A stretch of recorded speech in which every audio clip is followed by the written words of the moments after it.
comment tu fais pour passer et switcher d'une émotion à l'autre? Donc d'abord, identifier qu'il y a une émotion qui n'est pas celle qu'on a envie d'emporter avec nous dans la suite de nos actions. Idéalement, si on peut nommer cette émotion, donc ça, c'est utile. C'est tiens, je me sens en colère. Ah tiens, je suis déçue. Et ensuite, l'idée, c'est d'identifier pourquoi. C'est-à-dire, qu'est-ce qui s'est passé et surtout, qu'est-ce que je me dis sur cette situation qui crée cette émotion. Je suis Mohamed Bouclé, auteur, conférencier et formateur en technique d'apprentissage. Je suis vice-champion du monde de lecture rapide et triple champion de France de mind mapping. Dans le podcast Connaissance illimitée, on démocratise les techniques d'apprentissage. Le but de ce podcast est de parcourir la vie de plusieurs personnes inspirantes pour vous démontrer que la réussite est à portée de tous. Paix sur vous, bienvenue dans ce nouvel épisode du podcast Connaissance illimitée et j'ai l'honneur d'accueillir Clotilde Dussolier qui est experte en podcast, qui a le podcast francophone le plus écouté dans le domaine du développement personnel et son podcast c'est Change ma vie et elle a également son organisme de formation qui s'appelle Change ma vie et qui accompagne les personnes à tout simplement changer de vie, mais elle en parlera un peu plus et elle rentrera un peu plus dans le détail dans quelques secondes. Bonjour Clotilde, comment tu vas? Je vais très bien Mohamed, merci de me recevoir. Merci à toi d'avoir accepté cette invitation. Je t'ai présenté en quelques secondes. Je vais te laisser toi te présenter avec tes propres mots et après on va rentrer dans le vif du sujet. Merci Mohamed. Alors donc je suis Clotilde Dussolier, je vis à Paris avec mon mari et j'ai 2 fils qui ont 8 et 11 ans et je dirige l'entreprise de coaching Change ma vie que j'ai donc créée en 2017 en même temps que le podcast Change ma vie qui donc vient de fêter ses 6 ans et ses 28 millions d'écoutes. Et notre mission, c'est de mettre fin au gâchis des vies vécues à moitié, des vies dans lesquelles on se sent spectateur ou spectatrice de sa vie. Et donc, on propose un programme de coaching pour créer la vie extraordinaire qui nous ressemble. Donc, le succès à notre façon, d'une façon qui nous correspond. Le succès à notre façon, pour toi, c'est quoi le succès à notre façon? Alors, moi, ce qui m'importe énormément, c'est de donner à chaque personne qu'on accompagne les clés pour développer leur vision, c'est-à-dire qu'est-ce que c'est pour chacun et chacune d'entre nous une vie extraordinaire, en quoi est-ce que ça consiste, et ensuite la clarté et l'élan pour créer cette vie extraordinaire.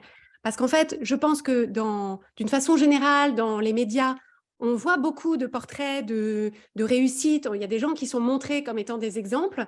Mais en fait, on a chacun et chacune un parcours de héros ou d'héroïnes qui nous ressemble.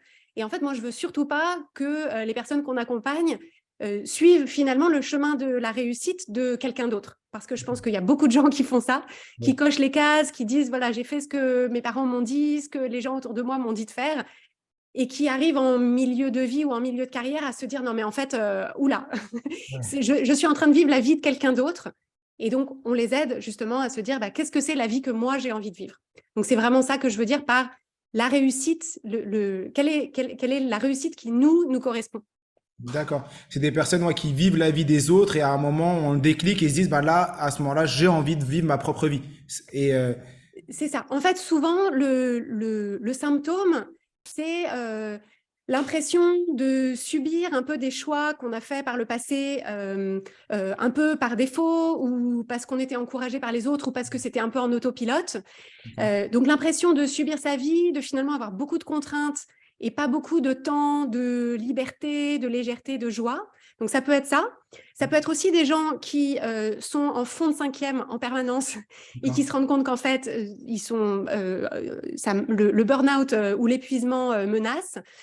Et des personnes qui finalement ont un rapport avec elles-mêmes où elles se disent, on accompagne des hommes comme des femmes, mais qui se comparent beaucoup aux autres et qui se disent, voilà, les autres, ils sont plus comme ci, moi je suis trop comme ça, je devrais... Donc, ce sont en fait le symptôme, c'est souvent une forme d'insatisfaction extérieure ou intérieure et où les gens se disent, il me reste a priori quelques décennies à vivre et j'ai envie d'habiter pleinement en fait le reste de ma vie, mais d'abord, il faut que je décide à quoi ça ressemble. Je pense que les personnes qui sont en train d'écouter l'épisode et qui viennent d'arriver, ils se disent waouh, je me retrouve dans ça et hâte de savoir ce qui va arriver après. Tu disais tout à l'heure que tu as commencé ça en 2017 et qu'est-ce qui t'a fait toi, parce que tu devais avoir un parcours avant et tu n'en as pas encore parlé, tu peux me parler de toi avant 2017 et qu'est-ce qui a fait qu'en 2017 tu as accepté de peut-être tout arrêter pour te lancer dans cette activité et lancer aussi ton podcast? Oui, alors j'ai effectivement un parcours de vie relativement, enfin un parcours professionnel assez atypique. J'ai une formation d'ingénieur en informatique. Donc moi, j'ai fait mes études à Dauphine en informatique de gestion. Donc j'ai travaillé quelques années dans ce secteur. Et en fait, j'ai vécu aux États-Unis et j'ai commencé aux États-Unis à beaucoup cuisiner et à finalement utiliser la cuisine comme un moyen d'expression créative, de découverte du monde et des autres. Et en rentrant en France, j'ai démarré un blog de cuisine. Donc, c'était vraiment l'aube des blogs. C'était en 2003. Un blog D'accord? de cuisine qui a très bien marché et qui m'a permis de changer de carrière pour devenir auteur culinaire. Ok. Donc, j'ai pendant 14 ans vécu de mon blog, des livres de cuisine que j'écrivais, des articles dans la presse, du conseil culinaire, etc. Donc, j'ai fait ça pendant 14 ans. Ça m'a beaucoup plu. Donc, c'était déjà un premier Tu étais changement de déjà dans carrière. l'entrepreneuriat, tu étais déjà dans le changement de vie, dans Change ma vie C'est quand tu es ça, revenu des pour États-Unis. moi-même. Pour toi-même. Tu avais déjà fait Exactement. ce changement. Et D'accord? c'était en fait, moi, ce que j'aimais beaucoup dans ce métier, c'était raconter des histoires autour de la cuisine. Parce qu'en fait, la façon dont on se nourrit, la façon dont on cuisine, la façon dont on partage la nourriture, ça dit beaucoup de nous. Et en fait, j'ai toujours été très intéressée par euh, les conversations qu'on peut avoir qui permettent d'aller directement au cœur de ce qui fait vibrer les gens. Et donc, la cuisine, pour moi, c'était une façon de voir ça. Donc, ça fonctionnait très bien. Et en fait, ce qui s'est passé, ce qui a amorcé la transition, c'est que j'ai eu donc ces deux enfants charmants qui ont aujourd'hui 8 et 11 ans. Et Très l'arrivée rapproché, c'est de... ça? Comment? Très rapproché.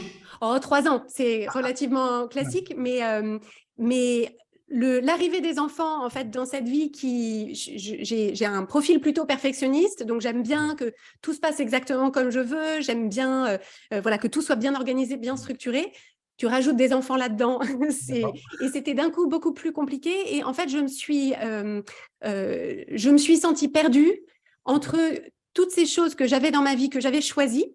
Donc, D'accord. je voulais tout ça, mais j'étais perpétuellement... quand j'étais en train de m'occuper de mes enfants, j'avais une forme de ressentiment parce que je me disais, j'ai tous ces projets personnels et professionnels que j'ai envie de faire avancer.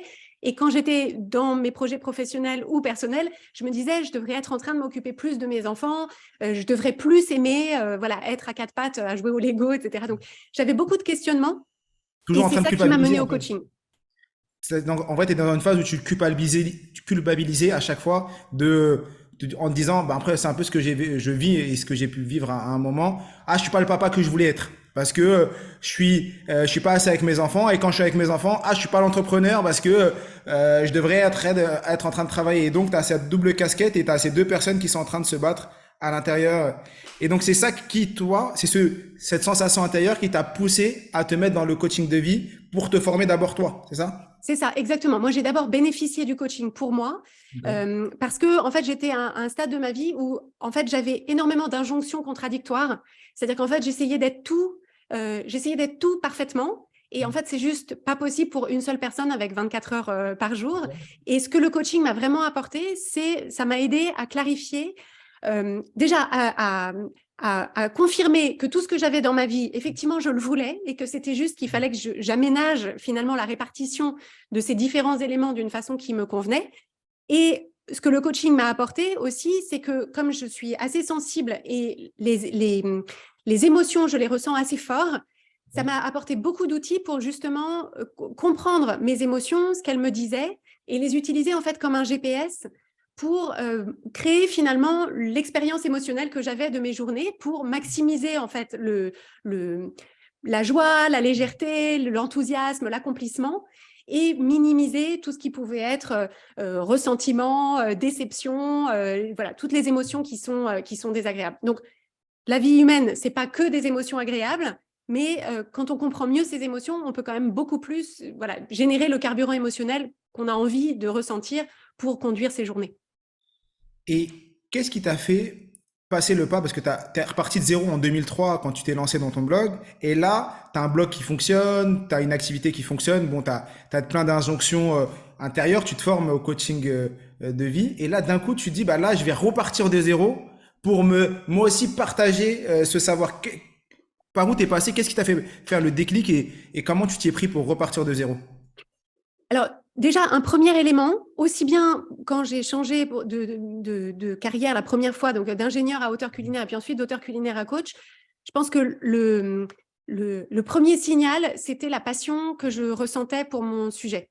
C'est-à-dire, en fait, je pense que moi, j'ai découvert à chaque fois un domaine vers lequel je me sentais puissamment attirée. Et donc ça, en fait, je me disais, ça, c'est une force de vie. C'est vraiment, il y a quelque chose qui m'appelle dans cette direction.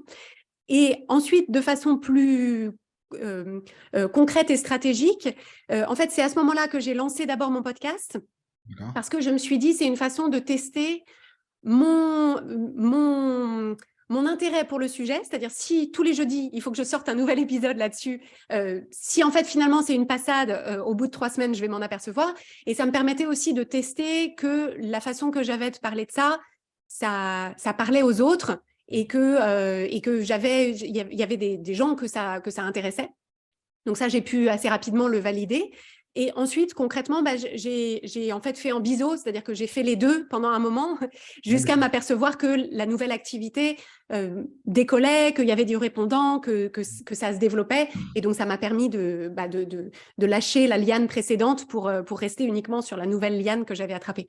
D'accord, ouais. T'as fait les choses en doublon et il y a beaucoup d'entrepreneurs qui préconisent ça, un peu comme quand tu es salarié et tu te dis, bon, avant de lancer mon activité, je fais ça le soir et le week-end et au moment où je commence à avoir un certain revenu, je lâche le salariat et on entend souvent pas de plan B, mais effectivement, faire les deux en biseau et se dire, quand je serai assez à l'aise, je vais lâcher, ça peut être aussi une bonne solution pour se lancer et se dire, j'ai validé mon produit, j'ai validé mon audience et je peux y aller. C'est Et ça. en 2017, ouais, vas-y. Non, pardon, je pense que valider le produit et l'audience, c'est une bonne chose, mais je pense qu'on a aussi une validation à faire soi-même. C'est-à-dire qu'en fait, parfois, on idéalise. Quand on a une idée théorique de ce qu'on voudrait faire, c'est pas mal de tester aussi notre appétence et notre intérêt, de s'apercevoir si, en pratique, au quotidien, quand on fait ça, est-ce que ça nous plaît ou est-ce qu'en fait, la théorie nous plaisait plus que la pratique? Ouais, c'est sûr. Tu as entièrement raison. Et j'ai eu la sensation qu'au moment du Covid, il y a eu un boom sur le coaching, l'entrepreneuriat, le coaching de vie, mais toi, tu as commencé à faire ça en 2017. Et est-ce qu'en 2017, il y avait déjà de l'audience, des personnes qui étaient réceptives à ce message-là? Alors, moi, le podcast Change ma vie, il a très vite décollé. Et moi, en fait, c'est vraiment pour ça que je l'ai lancé à l'époque, c'est que je découvrais des outils de coaching et une approche du coaching que moi, j'ai découverte aux États-Unis. Et quand j'en parlais autour de moi, c'est-à-dire, moi, je les ai découverts en me disant, à l'époque, j'avais 36 ans, et je m'étais dit, en fait, personne ne m'a jamais expliqué ça. Personne ne m'a jamais expliqué la façon dont fonctionnent les émotions, ne m'a jamais expliqué ces modes de fonctionnement cognitif du cerveau, comment est-ce qu'on est câblé, etc. Et donc, moi, ça a complètement révolutionné ma vision de moi-même, de ma vie, de comment on fonctionne. Et je me suis dit, si moi, je le découvre à 36 ans, j'imagine que les gens autour de moi ne sont pas au courant non plus. Et donc, j'ai pu tester ça déjà dans mes conversations. Et je pense que dès 2017, il y avait un vrai manque dans le fait d'avoir finalement le mode d'emploi. Et donc, c'est pour ça que notre programme de coaching, il s'appelle Change ma vie, mode d'emploi. Parce qu'en fait, on n'a pas le mode d'emploi de nos propres émotions et de notre propre cerveau. Et ça paraît dingue qu'on puisse avancer pendant des décennies sans avoir notre propre mode d'emploi. Je trouve ça dingue. Donc en fait, pour moi, dès 2017, il y avait une vraie demande pour ça. Et c'est vrai que le Covid a précipité la réalisation pour beaucoup de gens qu'en fait, ils étaient dans une vie qui n'était pas tout à fait celle qu'ils avaient, voilà, une espèce de course, la roue du hamster. Et quand on a été obligé de s'arrêter, on se dit, est-ce que j'ai vraiment envie de remonter dans cette roue-là ou est-ce que je ne prendrais pas un autre rythme et une autre façon de vivre?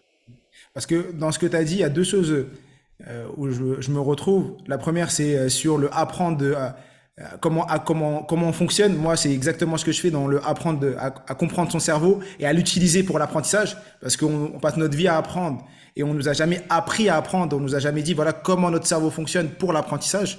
Donc c'est un peu la même chose. On nous a jamais parlé des émotions. On n'a jamais parlé de l'interaction à l'autre également. Et la deuxième chose, c'est par rapport au Covid. Moi, le moment où j'ai eu le déclic et je me suis dit c'est bon, j'arrête le salariat, c'était pendant le Covid. C'est-à-dire que j'ai découvert ça avant le Covid, j'ai commencé à me former, à partager, Mais effectivement, le fait d'avoir passé 3 mois, 4 mois à la maison euh, et d'être loin du bureau, ça m'a fait prendre conscience que je voulais pas retourner au bureau et que je voulais vivre ma vie et vivre la vie que j'avais choisie et non pas celle du métro boulot dodo que on m'avait marqué parce que j'étais dyslexique et que je pensais être nul et que quand j'ai eu mon diplôme d'ingénieur, je me suis dit ah c'est bon, t'es ingénieur, t'es déjà arrivé au sommet et je pensais que c'était le sommet pour moi alors que c'était pas du tout le sommet et qu'il y en avait plein d'autres que je pouvais encore atteindre. On a commencé, on est rentré dans le vif du sujet dans plein de choses, mais il y a pour les personnes qui nous écoutent et qui se posaient cette question, on parle de coaching de vie, mais toi, c'est quoi la définition de cette notion? Parce que tu as parlé de plein de choses, de ce que tu en organises, ce que vous faites, mais une personne en une phrase ou de manière très simple, si tu peux, ou si ça peut être un peu plus long, comment tu définirais le coaching de vie? Le coaching de vie tel que nous, on le pratique chez Change Ma Vie, ça nous permet de confier aux personnes qu'on accompagne des outils pour comprendre là où elles en sont, identifier là où elles veulent aller et comment est-ce qu'elles vont pouvoir y aller avec la meilleure énergie possible.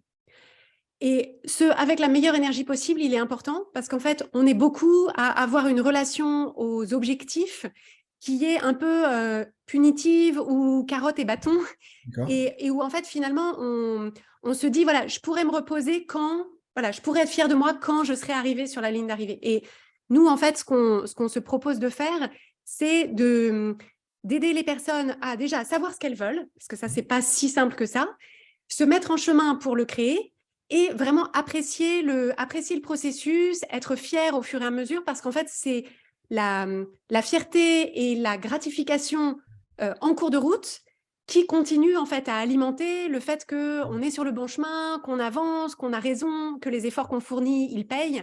Et pour moi, en fait, fondamentalement, la façon dont je vois l'être humain, c'est qu'on a vraiment besoin de piloter notre propre croissance. On a besoin de croissance et on a besoin d'être aux commandes de notre croissance. Et pour moi, le coaching de vie, c'est ça. C'est accompagner la croissance de l'individu, mais la croissance dans le sens que l'individu souhaite. Donc c'est pas une croissance professionnelle, c'est une croissance pro et perso. C'est quand on parle de croissance, c'est l'atteinte d'objectifs dans l'apprentissage, dans la perte de poids, dans l'accomplissement dans sa vie de famille, c'est tous ces sujets-là. C'est ça. En fait, le coaching de vie par rapport à d'autres types de coaching considère que l'individu est pas cloisonné. C'est-à-dire qu'en fait, on n'est pas une personne différente selon qu'on est à notre travail, chez nous, avec nos amis, dans un engagement associatif, etc. Parce qu'en fait, on apporte le même système émotionnel et le même cerveau partout où on va. Et donc, en fait, nous, ce qui nous intéresse, c'est de confier aux personnes qu'on accompagne une méthodologie unique qui va pouvoir être appliquée à 360 degrés dans les différents domaines de leur vie. Donc, concrètement, les personnes qui rejoignent notre programme, on les aide à identifier le premier sujet qui est finalement le plus gros caillou dans leurs chaussures, le truc qui les bloque le plus ou qui leur cause le plus de soucis au moment où elles arrivent. Et ensuite, une fois que ça, c'est allégé ou délogé, et ben en fait, ça leur donne beaucoup d'élan pour se dire, OK, maintenant, j'ai transformé ma vision de ma vie professionnelle. Bah, il y a aussi mon couple, et puis il y a aussi mon rapport avec mon corps, et il y a ma façon de vivre mes émotions, et il y a ma façon de gérer mon temps. Et donc, on les aide en fait à faire le tour. On a cette notion de pièce de l'appartement de vie, c'est-à-dire qu'en fait, on a, au fil de notre journée et de l'année, on a différentes pièces de notre appartement de vie. Et en fait, on leur apprend à réaménager chaque pièce de leur appartement de vie d'une façon qui fait qu'elles s'y sentent vraiment bien.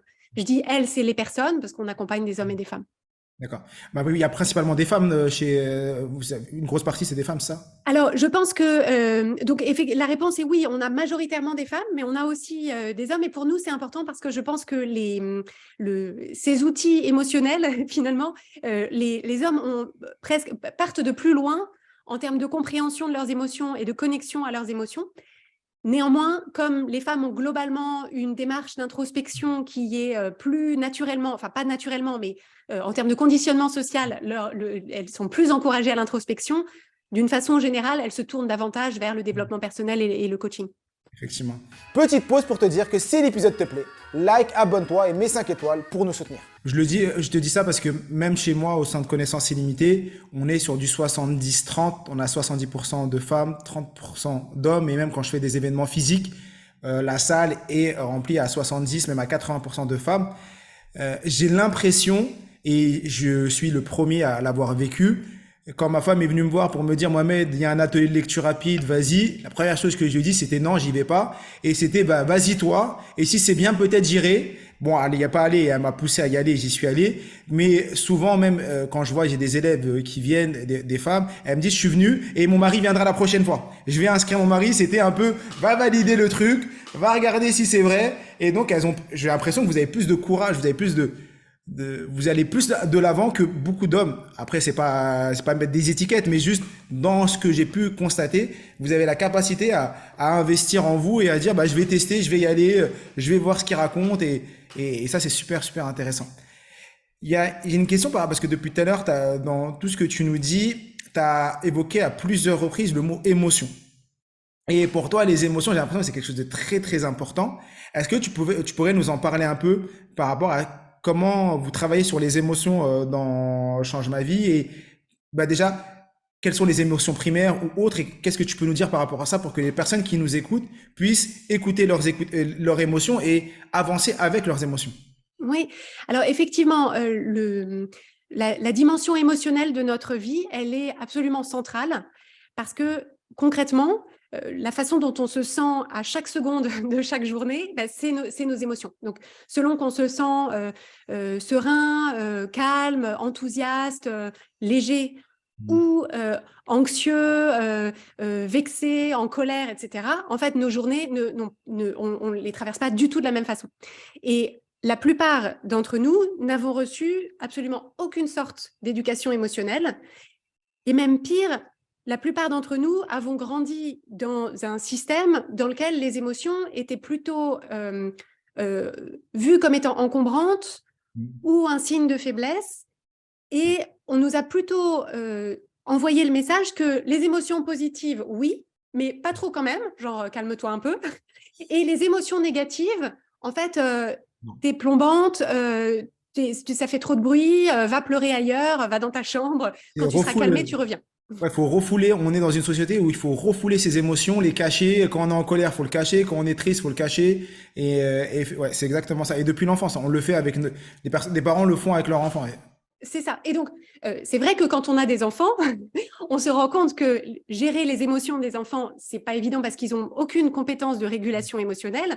Et quand nous-mêmes, en tant qu'adultes, on n'a pas des compétences de régulation émotionnelle pour nous, en fait, ça fait une espèce de surenchère où nos émotions réagissent à leurs émotions, etc. Et ça peut partir dans les tours très vite. Ouais, c'est ça. Et en fait, donc on a, la plupart d'entre nous, aucune compréhension, aucune connexion à nos émotions. On a plutôt appris à nous méfier de nos émotions. On les subit ou alors on les met sous le tapis parce qu'on ne sait pas quoi en faire. Parfois, on les mange. Donc, on mange ou on boit ou on fuit sur Netflix ou sur les réseaux sociaux. Donc, en fait, on a une relation assez compliquée aux émotions, alors même que, d'une part, ça détermine la météo de nos journées et que, d'autre part, c'est vraiment le carburant qu'on apporte à tout ce qu'on fait. Et que tout ce qu'on veut faire dans nos journées, surtout quand on poursuit des objectifs, qu'ils soient professionnels ou personnels, en fait, c'est est-ce que j'y arrive avec un moteur émotionnel qui est énergisant et à ce moment-là, je vais pouvoir avancer, je vais surmonter les difficultés, je vais avoir de la résilience, etc.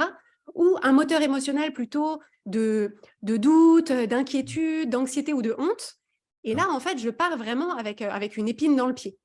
Et donc, en fait, la capacité à utiliser nos émotions comme un GPS, c'est-à-dire dire « Ah, attends, là, je vais faire pause. Je sens qu'il y a quelque chose qui s'est passé. Je ressens une émotion qui est désagréable. » Avoir cette connexion pour comprendre qu'est-ce qui s'est passé, qu'est-ce qui nous gêne et comment le dépasser, ça, c'est précieux. Et pour pouvoir avancer dans notre vie et dans nos projets, le fait de savoir générer le carburant émotionnel qu'on aime ressentir et qui va nous emmener plus loin, plus vite, avec moins d'efforts, bah ça change absolument tout. D'accord. Donc, est-ce que moi, si, exemple, je suis en colère et j'aimerais enlever cette colère, c'est-à-dire que j'ai cette émotion, je suis en colère, je sais que c'est une mauvaise énergie pour cette journée et que j'aimerais switcher et passer dans une énergie positive.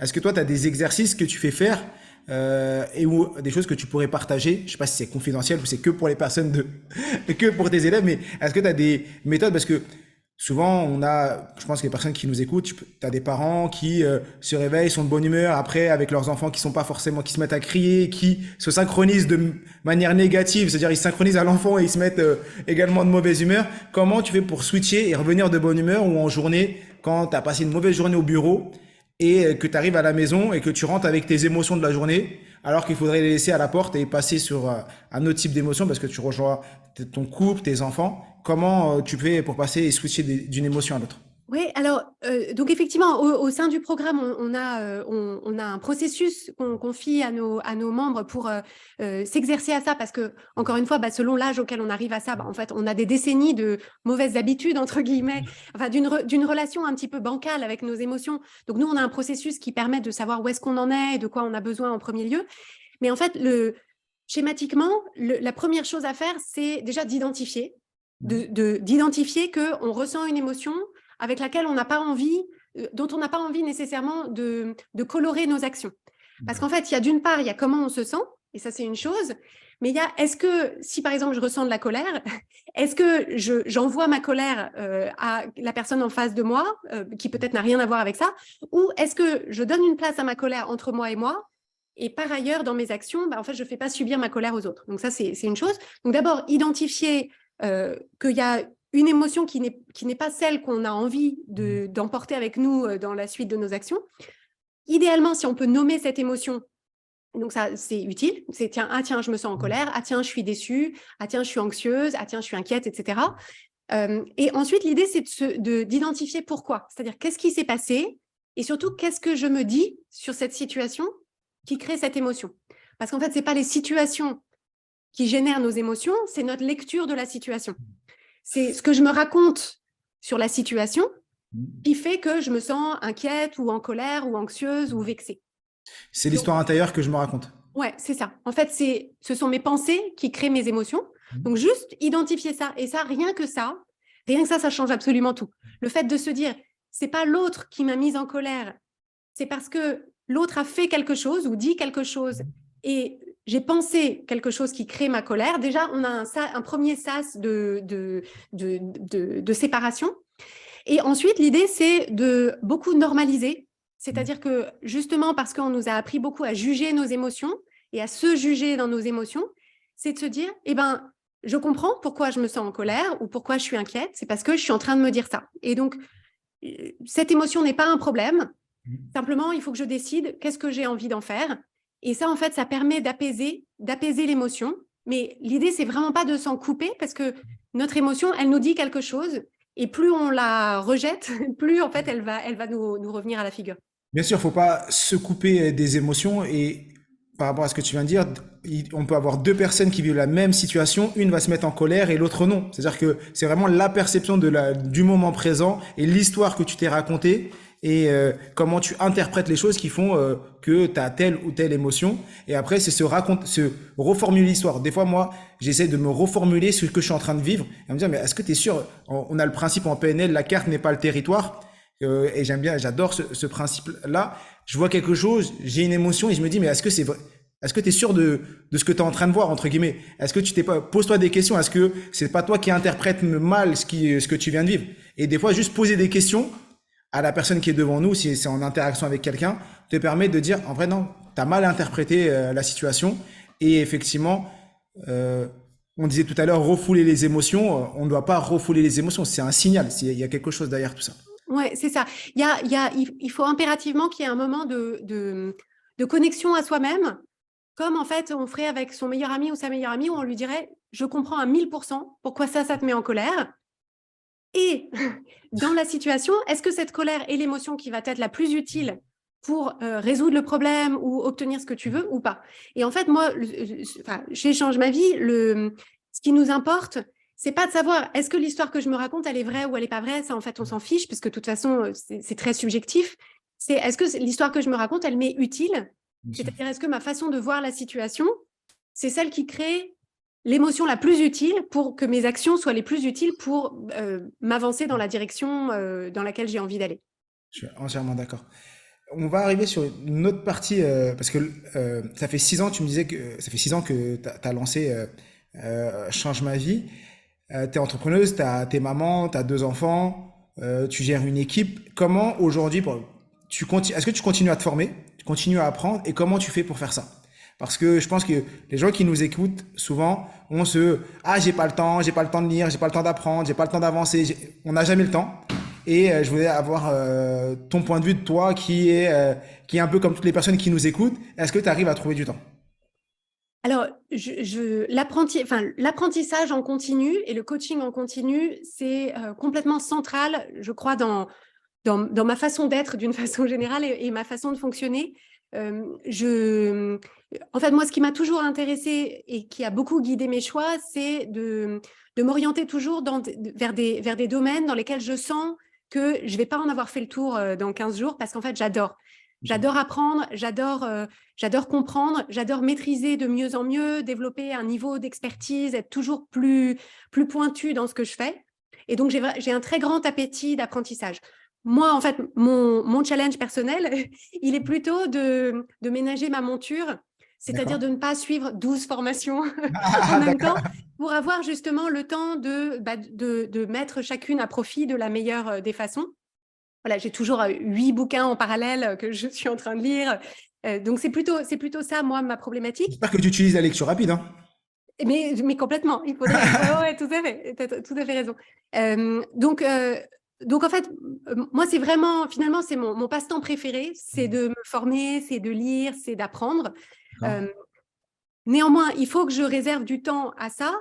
Et moi, il y a une ressource temps qui me paraît assez facile, entre guillemets, à prendre, c'est de repérer tous les moments où, en fait, on est happé par le smartphone, les réseaux sociaux, les séries, etc., qui sont, en fait, toutes ces entreprises qui font commerce de notre attention et où, en fait, l'idée, c'est de s'assurer que les poches de temps qu'on a, on s'en sert de la façon qui va le mieux guider notre croissance et notre épanouissement. Donc, je ne dis pas qu'il ne faut pas regarder des séries ou pas être sur les réseaux sociaux, mais juste s'assurer que quand on prend un peu de recul et qu'on regarde de quelle façon est-ce qu'on utilise notre temps sur la semaine, si on a soif d'apprentissage, de croissance et de formation, s'assurer que on n'est pas, par exemple, dans son lit 1 heure tous les soirs sur Instagram.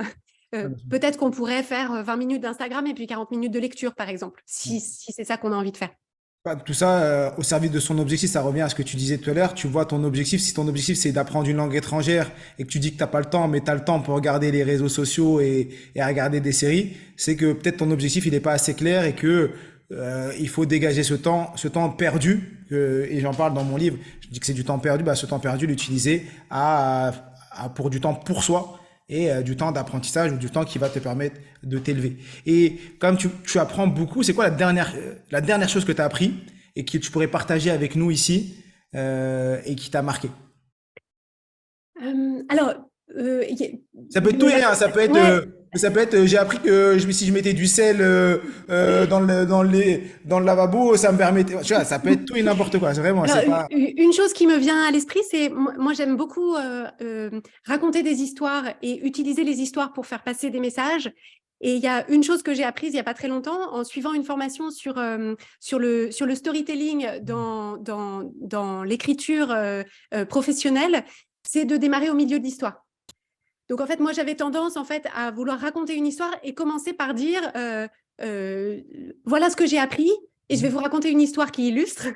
Et en fait, ça, c'est beaucoup moins efficace que de démarrer tout de suite au point de tension de l'histoire. Comme ça, on plonge directement le lecteur dans le point de tension maximum de l'histoire. On raconte l'histoire et ensuite, on peut clarifier quel est le message que porte l'histoire, etc. Et ça, je trouvais ça très chouette. D'accord. Tu commences par l'histoire et après tu expliques pourquoi tu as raconté ton histoire. C'est pas l'inverse. Voilà, c'est ça, exactement. En fait, et dans la narration, au lieu de dire alors un jour j'étais à tel endroit et il s'est passé ça, etc., se dire en fait dans le déroulement de l'histoire, il y a un moment où il y a un point de tension maximum dans l'histoire et c'est par ça qu'il faut que je commence. Parce qu'en fait, le lecteur est directement projeté dans la phase de l'histoire qui est la plus émotionnellement chargée. Un exemple, mais ce n'est pas un bon exemple. Je ne sais pas pourquoi j'ai eu cette image. C'est hier, je me suis fait arracher mon téléphone. Bon, c'est pas un bon exemple, mais c'est commencer l'histoire par je me suis fait arracher mon téléphone, je suis parti. le moment et après revenir sur j'étais en balade avec mon fils et c'est à ce moment-là que c'est revenir, mais je commençais l'histoire par le moment, le pic qui est Exactement. Et Ok. idéalement, tu démarres par quelque chose où en fait c'est vraiment l'expérience de avant même que tu aies compris qu'on t'arrachait ton téléphone. D'accord. Tu vois, il y a un premier truc, tu as une impression. Je me suis jamais fait arracher mon téléphone, mais Je dis ça, je sais pas pourquoi j'ai eu cette image-là quand tu parles, mais elle est venue, donc j'ai dit ça, mais en ça aurait fait, été tout finalement, énorme. c'est quand tu regardes l'arc narratif de l'histoire que tu veux raconter, quel est finalement le moment qui a été le plus chargé émotionnellement. Et tu démarres par ça parce que en tant qu'être humain, on a envie de… Tu sais, quand on se dit on va au cinéma, on regarde des séries, on lit des trucs, on veut connaître les histoires des autres parce qu'en fait, ça nous permet de vivre, de nous projeter dans une expérience émotionnelle. Et donc, en fait, si tu peux démarrer par la charge émotionnelle la plus importante, tu sais que tu vas directement te connecter avec ton lecteur qui peut tout de suite imaginer tu sais, la montée par exemple, de stress ou de panique. Mais la personne, elle est tranquillement en train de lire ton mail sur son téléphone. Et donc, en fait, elle peut vivre ça sans le vivre vraiment. Et donc, il y a une projection qui se fait. C'est fort et ça revient un peu dans les techniques de mémorisation. On dit souvent qu'il faut utiliser des histoires. Et parce que l'histoire est très puissante, parce que grâce à l'histoire, c'est exactement ce que la personne est en train de vivre et ça crée comme de la glu dans son cerveau. Et surtout dans les trois mémoires, la mémoire sémantique, épisodique et procédurale, tu utilises la mémoire sémantique et la mémoire épisodique. Tu crées un épisode, même si c'est faux, mais tu crées un épisode mental et tu utilises ta mémoire sémantique, tu utilises des mots. Et donc le fait d'utiliser ça dans la mémorisation, ça vient ancrer l'information. Et c'est pour ça que c'est très très bien quand tu as envie de faire passer un message ou faire mémoriser quelque chose à l'école ou à tes clients ou à le faire passer par une histoire, ça va avoir beaucoup plus d'impact que juste faire une narration et énumérer ce que tu as envie de partager. Exactement. On arrive sur la fin du podcast, il reste quelques questions et souvent je demande, comme nous, les gens qui écoutent le podcast, il y a beaucoup de personnes qui aiment lire et qui adorent la lecture.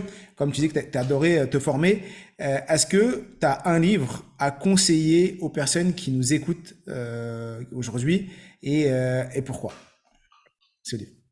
Le livre que j'ai envie de partager, c'est mon livre culte absolu, c'est Le Comte de Monte Cristo d'Alexandre Dumas, que j'ai lu pour la première fois, je me souviens, pendant les révisions du bac, c'était il y a quelques années maintenant, et que je m'autorise à relire tous les 10 ans, tellement, en fait, parce que je veux me donner à chaque fois le temps d'oublier les détails. Et en fait, là où donc c'est un roman qui est vraiment romanesque au sens, tous les romans sont romanesques par définition, mais qui est vraiment plein de rebondissements. Et le personnage du comte de Monte Cristo, il est très intéressant parce qu'il est complexe, il a plein de facettes. Et sans révéler l'histoire, je trouve ça fascinant, l'aspect stratégique du personnage qui construit une stratégie qu'on voit ensuite se dérouler pendant tout le roman. Et voilà, c'est vraiment un roman qui, à mon sens, doit être lu et que j'apprécie beaucoup, donc je le recommande. Ok, donc tu l'as lu au moment du bac et après là, tu l'as lu à tes 30 ans, à tes 40 ans et la prochaine fois, Exactement. c'est à tes 50. C'est ça, exactement. D'accord. Ok. Parfait. Et ça, c'est la dernière question que je pose à chacun de mes invités. C'est une question un peu plus d'introspection. Cette question, elle est assez simple, mais en même temps, elle va Bon, je te la pose. La question, elle est si c'était ton dernier moment et tu étais entouré de gens qui te sont chers autour de toi et que tu avais un message à leur laisser, un héritage. Et cet héritage, c'est un message. Quel serait ce message? Le message principal que je voudrais leur transmettre, c'est que… alors, déjà, si j'étais entourée des gens que j'aime, je voudrais leur dire juste que je les aime. Donc ça, ce serait le premier message. Mais le message que j'aimerais, notamment que mes enfants emportent toute leur vie, c'est que leurs pensées créent leur réalité. Et ça, pour moi, c'est très important parce que la plupart d'entre nous pensons que ce qu'on pense, c'est notre réalité. C'est-à-dire, on pense que nos pensées sont une lecture fidèle de ce qui se passe autour de nous, alors qu'en réalité, notre capacité à diriger nos pensées et à porter notre attention sur certaines choses et moins sur d'autres, ça crée toute notre expérience de vie. Et donc, c'est vraiment ça que je voudrais qu'elles emportent avec elles de mon travail et de mon message. Wow. Merci beaucoup pour ce message. Est-ce que tu as un dernier élément à partager à toutes les personnes qui nous écoutent aujourd'hui, un dernier message à leur partager avant qu'on arrive sur la fin? Ben, l'autre message, c'est c'est peut-être une question, c'est de leur demander quelle place aujourd'hui est-ce que nos auditeurs et nos auditrices réservent à leurs émotions et se poser la question de comment créer un peu plus de place pour avoir une relation à leurs émotions qui serait plus une relation d'alliance qu'une relation de méfiance ou de résistance. Parce qu'à mon sens, cette clé autour de cette connexion à nos émotions, c'est vraiment une clé de voûte dans notre expérience et c'est vraiment ça que je souhaite qu'il et elle puissent développer. Wow. Merci beaucoup, Clotilde, pour tous ces partages et tout ce que tu nous as donné. J'invite tous les auditeurs et je suis sûr que cet épisode vous a impacté et qu'il est juste extraordinaire. Et merci pour tout ce que tu nous as partagé. À mettre bien sûr 5 étoiles à cet épisode, à le partager autour de vous et à faire connaître cet épisode parce que je suis sûr que les enseignements, que ce soit sur les émotions ou tout ce que Clotilde nous a partagé, peut bénéficier à une personne de votre entourage ou autre. Donc, je vous invite vraiment à le partager, à l'envoyer à votre entourage et bien sûr, mettez-nous en commentaire s'il y a des choses que vous avez des questions à lui poser. Je lui enverrai les questions et bien sûr, on mettra tous ses réseaux. On mettra ton Instagram et ton podcast et autres pour aller voir ce qu'elle fait et même ton site internet également pour que ceux qui veulent aller un peu plus loin puissent aller voir ce que tu proposes. Encore mille merci, Clotilde, pour tout ce que tu nous as partagé. Merci beaucoup, Mohamed. J'aime beaucoup ce que tu fais. J'étais très honorée d'apparaître sur ton podcast. Merci, Mohamed. Merci. Encore mille merci. Et comme je dis toujours, je suis, tu es, nous sommes tous illimités.